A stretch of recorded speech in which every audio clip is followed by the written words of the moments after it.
Welcome to the podcast where we track down Australian war veterans, have a chat with them, and hear their stories. I'm Alex Lloyd, and this is Life on the Line. Survival was the rule of the day. My jaw was broken. I could feel my molars in the centre of We my weren't out there mouth. to take country. We were out there At the end of the day, everyone That was our job. wearing green is a soldier. We lost communication. Getting yourself blown up does some interesting things to you. A place like the Middle East is constantly There's changing. quite enough pressure What when we you do there is deploy and constantly everything. changing. We killed Dave. And this, the thing was our own minefield. He held me up with a broken whiskey bottle and machete. Battle for Australia. Welcome to another bonus episode of Life on the Line. Today you'll hear an interview with John Hall-Lacey, a World War II veteran.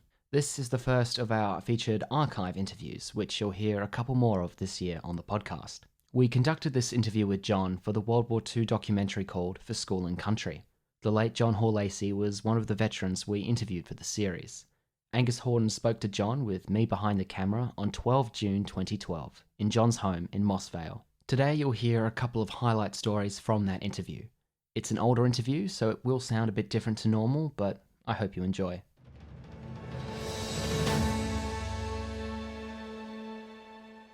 In September of 1937, John Hall-Lacey left the Knox Preparatory School. John had developed some problems with malaria and was headed to see a specialist in Germany. He was staying with a family friend in Germany and had an incredible encounter with Rudolf Hess, who was Adolf Hitler's deputy in the Nazi Party.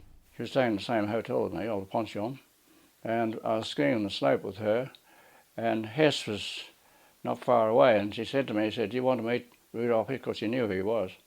And I said, "No thanks, I knew who he was."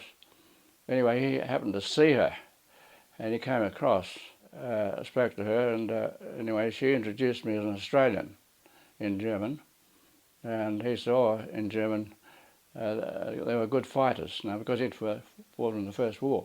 He was eating a bit of chocolate, and anyway, he didn't say much more. I was having a good look at him. I still remember his very swarthy skin, dark skin, jet black hair, and his eyes were amazing. They were sort of dark brown or black almost, very piercing. He sort of looked at me very, very, pretty sharply. He shook me by the hand, when we were juiced. He was eating his chocolate, and he offered me a bit. And I thought, well, I better not be rude and say no. So I took it, and it was very nice chocolate. It was Swiss chocolate, I think, because they got all the good stuff, the Nazis. And then he just said, put his aside, and shook me by the hand, and off he went. But he had the swastika on his arm. He was dressed in ski clothes. But I remember him very vividly. John, were there any other harrowing experiences that you had getting out of Germany before you got to England? Yes, I had quite a few, but I had a few harrowing ones or worrying ones before that. The first one was I saw in Hinterland, when I was in this little village, saw the Hitler Youth on the opposite side of the street, and the people who were on that side of the street came across to where I was, because they were very arrogant. They'd walk over the top of you. They were terrible. They were dressed in khaki and had a swastika on their arms and a brown peak cap. That was their dress.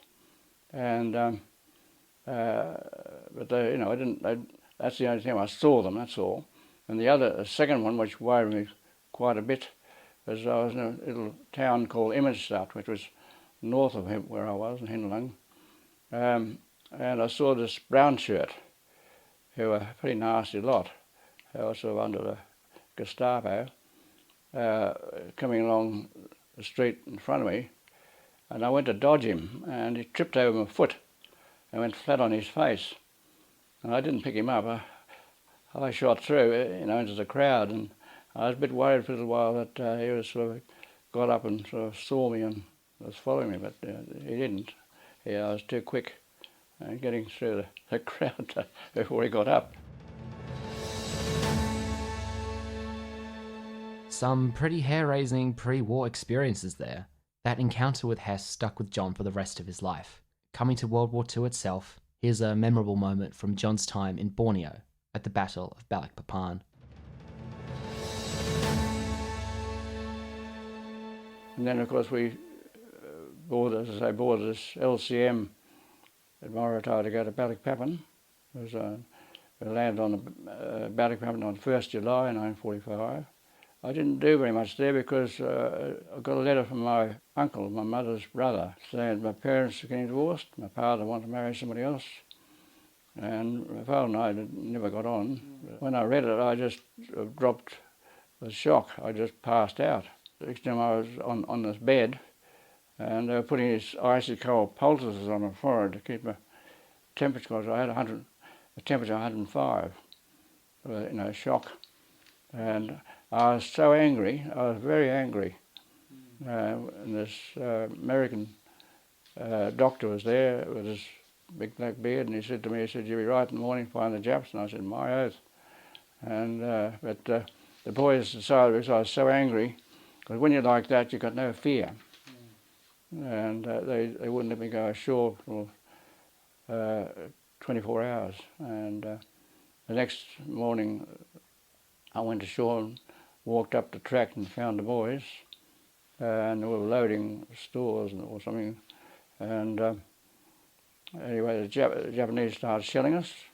There was two 24-pound guns, artillery, were just up near where we were, and the shells are coming closer and closer, and one landed right in the middle of a 25-pounder. I saw one bloke got chopped across the chest, and he was killed.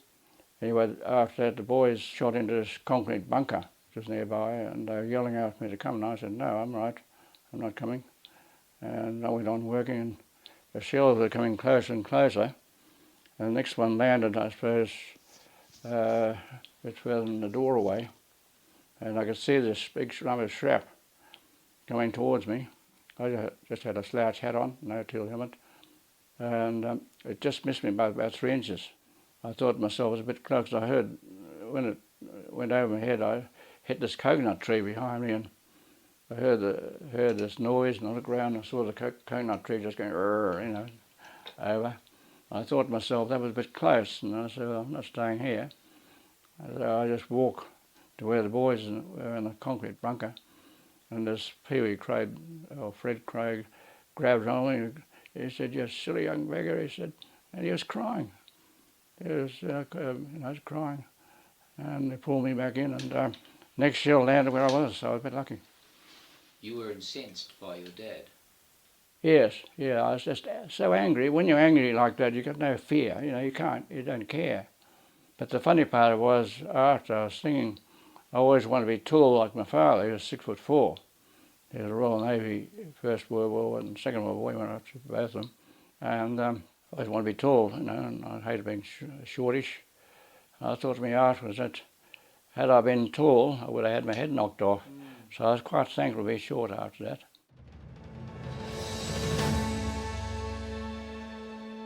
John enjoyed being honoured and thanked for his service at the documentary's premiere in May 2015 at John's school, Knox Grammar. Towards the end of his life, he found himself travelling back to Knox more often, with the help of his daughter Jenny, to attend old boys' functions. John passed away peacefully at 92 years of age on 4 July 2016. www.forschoolandcountry.com. Thanks for listening to this bonus episode of Life on the Line.